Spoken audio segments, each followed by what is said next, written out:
What's good, y'all? This is your boy, Mr. Pound for Pound himself, and I'm with Gfunk in the house, man. What's going on? What's Poppin' YouTube. We're talking about the big event that's happening tomorrow, Saturday, December 9th, 2017. Last month in the year is going down. Guillermo Rigondeaux versus Vasil Lomachenko. We're here to give you our detailed opinions about the fight, the fighters, and what we think's about to go down. Ain't that right, Mr. G Funk? Oh man, this is a fight that I've been waiting for. They were talking about it a few years ago, possibly happening at a catch weight in between 122, 126. Didn't happen. Rigo decides to move up to 130 so we can get this fight, man. We got 4 gold medals in the ring, man. I don't think that's ever happened, at least not in my lifetime of watching boxing. I know, right? Big deal going on. Big deal with this fight. Had a few conversations with people I know in and out of the gym. A couple arguments with some guys, a little up in the air about who's going to possibly win the fight. Rigondeaux undefeated, 17-0. Lomachenko should be undefeated with it, which is one of my gripes about the guy. He's 9-1. It should be an intense boxing match / battle. What do you think, Mr. G Funk? Yeah, I think we're going to see high-speed chest at its absolute best because these guys, when they make very few mistakes, and, it's just going to be one of them fights, that I think casual fans are going to have a hard time, really locking in and enjoying this one. This is more for the boxing purists like myself or someone who's actually been in the ring like Mr. Pound for Pound has. So, That's right. but this is a big matchup, man. I mean, these are 2 of the best guys in the game right now, getting ready to go at it. And I got a few things to say about the fight before I actually get into my prediction. But I'll save that for when I get my piece. So you go ahead and go in, man. All right, Mr. Pound for Pound is going to go ahead and go in first. I'm going to give you my opinion real quick. Well, I'll start out with a little conversation with ex-boxing buddy at a gym, and he had made a comment saying that Lomachenko is the GOAT. He's doing things I've never seen. And, I'll give Lomachenko credit. He did good in the amateurs, 400-plus amateur fights, great, whatever. But at the end of the day, amateur boxing is not professional boxing. So my gripe with Lomachenko is I think people are jumping on the bandwagon with this guy a little too fast for my liking. I mean, he's been around since 2013. It's already 2017, and he only has 10 fights. Huh. That's a good point. I mean, the true greats we were watching, coming up, Mosley, De La Hoya, Trinidad. I mean, these guys fought 10 times in like 2 years. Yeah, they was getting fights in, man, for sure. They were busy. They were busy fighters. It wasn't like they were busy before they were considered great. They were fucking busy. You know what I mean? I just don't really see where. I don't know. It could be because we have no real stars. Maybe they're giving him this moniker of GOAT and all this stuff. But I just don't see it, man. What do you think? What do you see in this guy, Vasily Lomachenko? Over 4 years, he's only had 10 fights. One of those being a loss. What do you see from this guy? I see a lot of good things in Lomachenko. I really like the skill set. They got the whole matrix thing that they want to call him. The guy, he does some incredible things in there. I can't say that he doesn't. I think I have to agree with you when I think people are really crowning him a little too early. It's one thing to be beating guys, knocking guys out like Sosa and Martinez. He's got a big win against Walters and Gary Russell Jr. But again, the Salido fight, Salido comes in way overweight, fouls left and right. But hey, you know what? That's like you said. That's the difference between professional and amateurs, man. Those are things you gotta adjust to. Lomachenko is a highly skilled guy, but as far as putting him up there as #1 pound for pound right now, I can't do that. I'd say he's definitely in the top 10 from what I've seen and from what he's done so far in the little bit of fights that he's had. But you know, these guys, both of these guys, they came into the game kind of late. You know, when you come from like the Eastern European and the Cuban boxing school, you know, these guys fight amateurs for years and years, well into their adult years. So, you know, they once they finally get over here and get into the professional ranks, you know, they got to go quickly. And you know, it's unfortunate that it happens to them, but you know, Loma's done some good things. But as far as being the GOAT, I would not say that. I'm gonna co-tail with you on that. I don't see it yet. But you know, flip side over to Rigondeaux. Rigondeaux, I've heard his name said so many different ways. You know me better than anyone when it comes to boxing. I had mixed views on Rigondeaux coming in. I thought some of his performances were sketchy. I thought that he was given a little too much credit. But my biggest gripe with Rigondeaux was that I believed in his potential and just didn't see it. I mean, the guy has all the skills in the world to have 17 knockouts out of 17 fights. He has all the skills to look spectacular. I mean, he can do some real special things. He just doesn't do it. And that's my only gripe with Rigondeaux, is that, you know, they call him the Jackal, but I think he can be more high-tech than Vasil if he just wanted to. With Lomachenko, I just see, I mean, I hear guys say things like, he's doing things we've never seen done before. Like what? I asked my friend the same question. I said, so what has he done? Well, he goes around where he hits a guy and they're just swinging at air. And I told him, I said, do you not remember Roy Jones at his best? He's one of 3 fighters to went around without throwing a punch. Roy Jones, Willie Pep, and Shane Mosley. The 3 actually won around on judges' cards. Yeah, given it wasn't against, you know, a great opponent. But if you want to ask me if I've seen things done that I haven't seen done, yeah, I have. And it's not coming from Lomachenko. You know? Right. So that's my point with him. It's kind of like, these are 2 fighters that I've been on the fence about, and one is starting to grasp me more than the other, and the one that's grasping me more than the other is Rigondeaux. You know, given he's a little shorter, he's got longer reach. Yeah, So, I'd have to chime in here and you know, have to speak on the injustices that are happening, if that's even a word, to Rigondeaux. How he literally has to move up 2 weight classes to get a good fight is a crime. I mean, I'm calling out these guys, man, these punks. I'm calling out Leo Santa Cruz. I'm calling out Scott Quigg. I'm calling out Carl Frampton. I'm calling out Abner Mares. All these dudes didn't want to fight him, so he's got to move up. He's got to move up two weight classes to fight a guy who is highly skilled in Lomachenko. I mean, that says a whole lot about Rigondeaux's belief in himself, that he can go up and beat this guy who's naturally bigger. He's younger. Not only that, but I don't know if you heard about this, but I heard about this just a couple days ago.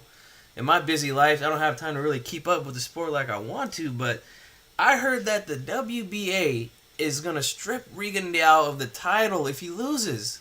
So he will not, if he loses, he will not be the champion at 122 anymore, even though he's taking a fight at 130. That's bullshit. Yeah, it's complete bullshit, man. So, I got to give Rigondeaux a lot of credit for taking this fight. He's taking all the risks to make it happen. And Lomachenko gets credit too, because I don't care what weight class you're fighting this guy at. Rigondeaux is not an easy fight for anybody, man. It's just not. Right. So, yeah, I just had to call these guys out. And, I'm going to call out Chocolatito too, all right? Because he could have moved up and met Rigo at 118 and got knocked out. Instead, he decided to stay down where he was and got knocked out by some Sorang Visai, whatever the guy's name was. All right? You could have moved up and got knocked out by Rigo, and you probably would have got paid more. Hey, I'm glad you mentioned him, because I actually used him in the same argument with my buddy where, and there ain't no names, but you know the guy. You've seen him get touched in sparring. Yeah. I had told him that, same thing you just said about Chocolatito. I said, hey, because he was talking big things about the seal. I say, hey, well, didn't everybody say that about Chocolatito, including myself? And he just got waxed by nobody. Coming in there and just, well, not nobody, but he got annihilated. He got beat cleanly the first time, and he got obliterated the second time. He got stretched. And I said, now that is not Rigondeaux. That's obliterating Chocolatito. Another fighter that I believe Rigondeaux could probably blow away. Now, if you think that the seal is facing no danger to fighting Rigondeaux, although he's moving up, you're crazy. Yeah. And he kind of responded to me like thinking, well, we'll see, man. We'll see. I'm thinking, all right, we'll see. I said, I don't think Rigondeaux would have lost to Salido. No, I don't think so either. I think he beats Salido. You know what I mean?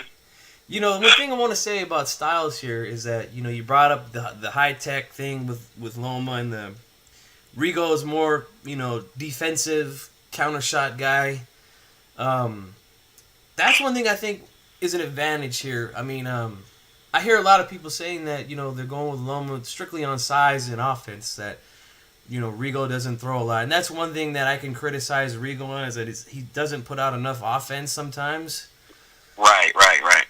But I think in this fight, he understands he has to go out and he has to beat this guy convincingly. I think that the weird angles and the wildness that Lomachenko has, and I don't mean he's wild, like crazy wild. He's a calculated wild, He's still under control when he throws these wild, weird angle shots, but they aren't straight shots. Rigo is straight down the middle with his offense. That might be something to watch early in the fight. I hear things about Rigo's power. Somebody who sparred with him, who was a welterweight, said that he hits just as hard, if not harder, than some of the welterweights that he's been in there with. Right. And I think a lot of that has to do with just the straightness and the accuracy of his shots that he throws, man. Like those guys from Cuba, man, they know how to land shots. It comes from all those years in the amateurs, man. You got to make these shots look clean to the judges to win fights. And, that's one thing, man. He's going to land shots on Loma. It's going to happen, man. It's going to be up to Loma to be able to try to land, because Rigondeaux is so good on the defense, Right. Rigondeaux is a very tight defense. Not only that, like you said, he's very sharp. Come from the school of Cuban boxing, which ironically I will be in Cuba next week, guys. Everybody on YouTube, I will be boxing gym, something that in Sacramento has never done, that one up resume. Cuban National down there next Wednesday to see exactly how it is. I've already been watching YouTube videos to prepare myself. Let me tell you, another level, man. Are you kind of breaking up there, man? Oh, just saying that I'll be going down to Cuba next week, and I will be visiting the Cuban National Boxing Gyms, just so I can get that under my belt, since I, do training and stuff locally as well. I was saying that no local gym in Sacramento has a trainer that's been to the Cuban Boxing National Gym, so they will once I go down there. And I'll tell you, I've been researching them on YouTube, and the gym is serious business. Right. Sounds good. I think actually Rigondeaux came out of this gym. It's a gym that I'm visiting. 34 champions have come out of this gym. Right, yeah, that's a famous school down there. I think Rigondeaux, Erislandy Lara. Right. I'm not sure if Gamboa, possibly. But, a lot of guys, a lot of good fighters have come out of that school. Right, so I'm going to go down there, and it's just like you said. They're all sharp shot. They train for accuracy. They train to be busy. And essentially, pretty much what you got down there in Cuba in the amateur program is a bunch of pros. Yeah, I mean, much. they come out of that thing professional, So, with that being said, I think Rigondeaux is more of a professional than Lomachenko. I still see this, like with Lomachenko, I see a great amateur. Yeah. I haven't seen this great pro yet. I'm not sold on him. Rigondeaux, I'm more sold on. Right. I haven't seen Lomachenko beat beat a puncher like Donaire. No. Well, I mean, we could say Nicholas Walters, I guess, but he's not as good of a counterpuncher as Donaire was. Right. Yeah. Right. He wasn't. To me, he wasn't as dangerous. You know, the Filipino Flash could unleash a shot, put you out. You know. So I'm up in the air. I'm gonna give you my prediction. We're going on 15 minutes. I'm gonna give you my prediction right here. I think that Rigondeaux, whatever you want to call him, is going to win this fight. Not only that, do I think he's going to win, I believe he's going to win the fight, and I actually want him to win the fight. Now, I believe he's going to win the fight because he's technically, to me, more sound. And I want him to win the fight because of all these newbies that are just really trying to make Lomachenko like the best thing since sliced bread. He's good. I give him credit. I don't want to knock him, but he's not. I don't believe. I mean, if there's a fight to show me he's on a certain level, it's this one. Right. And if he beats Rigondeaux, then I give him credit as to where Rigondeaux already got the credit in my book. Right. So it remains to be seen. But I'm going to have to go with my prediction. Rigondeaux. Because they're both boxers. I mean, Lomachenko doesn't get these amazing knockouts either. But while I'm looking at the records, I'm seeing, it has nine wins with a loss. It has the 11 fights, 17 fights.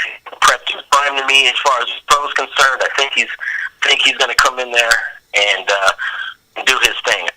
If Lomachenko was a bigger puncher, let's talk Pacquiao, and then I'd be on his nuts and hype level about he's a GOAT. Yeah, if he had 10-0 with 10 KOs, then we can talk possible GOAT, stuff like that. But I'm going to have to go with Rigondeaux on this.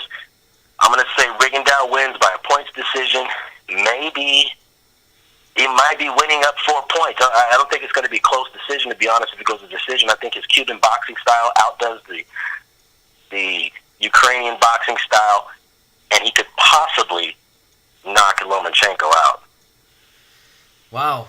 Nice breakdown there, man. I'm going to have to agree with you on this one. I'm going with my heart. I'm going with Rigo. You know, the mind tells me, you know, you always want to pick a good big man over a good little man. But I have to agree. I think you hit on some good points, and you know, I agree with a lot of what you said as far as Lomachenko looking like an amateur at times.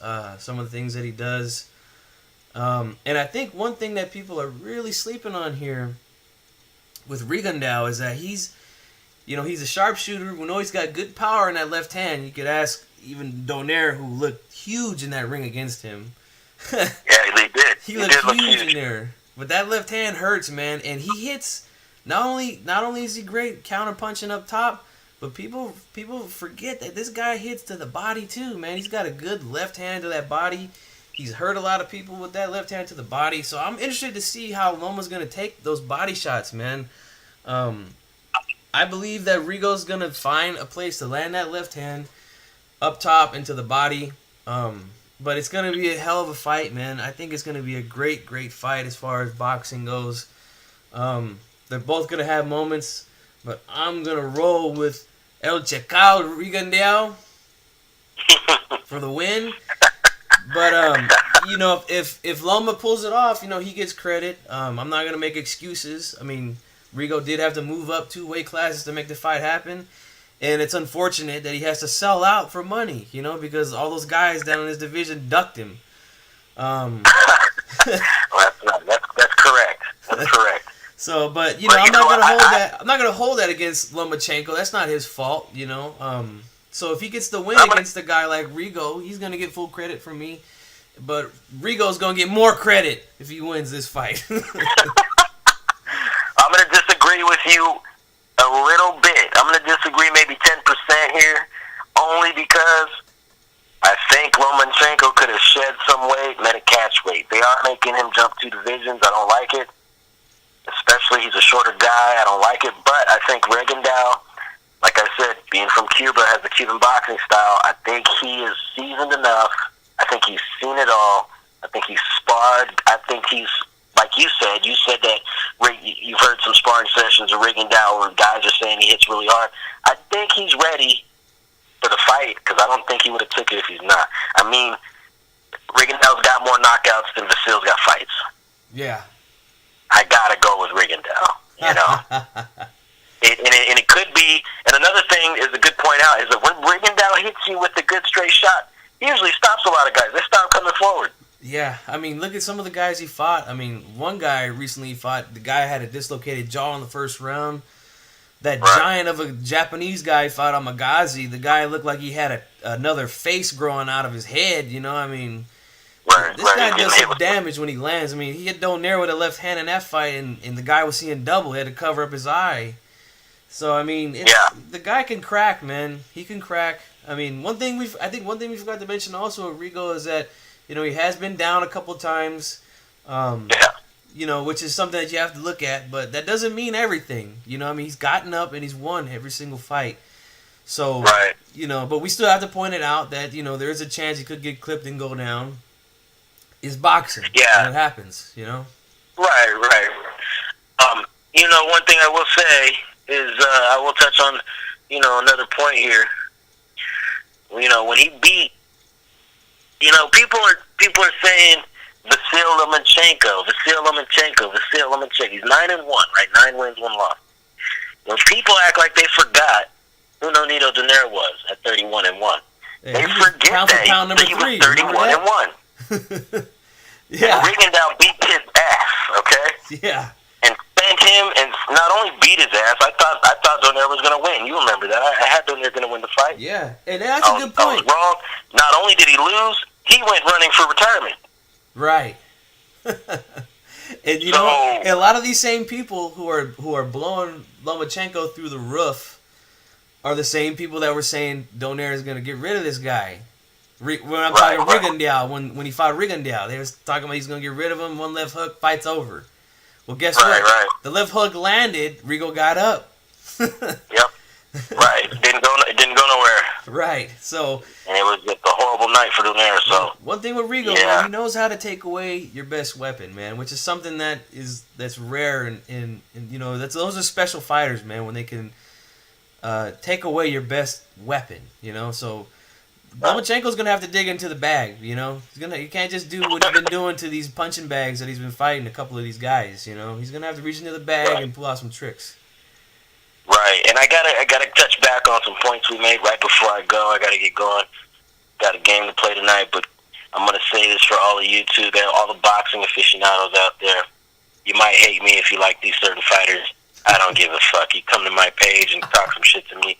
Mr. Pound for Pound's in the house. That's what I do. But check it out. As far as Nicholas Walters and Gary Russell Jr., I don't think they really came to fight when they fought Vasil. And I think that had both those guys fought Rigo and performed the same way they fought that night, probably would have been some uglier performances, and Rigo would have probably blasted them out of there a lot faster than Lomachenko did so. Right. I think those guys were pretty much defeated. We'll see what happens tomorrow night, fight night. We'll see what happens. Right. I think those guys were pretty much defeated before the fight started. I mean... to me, Nicholas Walters looked scared, to me. When he came in the ring, you know. Yeah. And one thing to point out, I heard recently, before we go, Gary Russell's a guy who's looked good since that loss, and he's been calling out Lomachenko since then. He thinks Rigo's going to win this fight. So, I mean, that should tell you something right there. He wants Loma. He wants Loma back, but he's saying he thinks Rigo's going to win the fight. So, I mean, you know, just want to throw that out there. I mean, it doesn't mean nothing at the end of the day, but just want to throw that out there. No, absolutely. Well, ladies and gentlemen, you got it from Mr. Pound for Pound and your boy Gfunk. Got the predictions for the fight tomorrow. We hope you enjoy it. Go ahead and shoot us some emails, comments, like, subscribe. Hit that bell icon to make sure you get more content. Like when we drop these pre-fight predictions, post-fight predictions, And, send your little like mail, hate mail, whatever you want to send. We don't care. It's all good. It's all fun. So this is your boy, Mr. Pound for Pound. I'm signing out. Gfunk, I'm going to let him segue us out of here. Y'all have a good one. You guys, make sure you subscribe to my man's channel. Make sure you hit the subscribe on my channel. And hit us back. We out.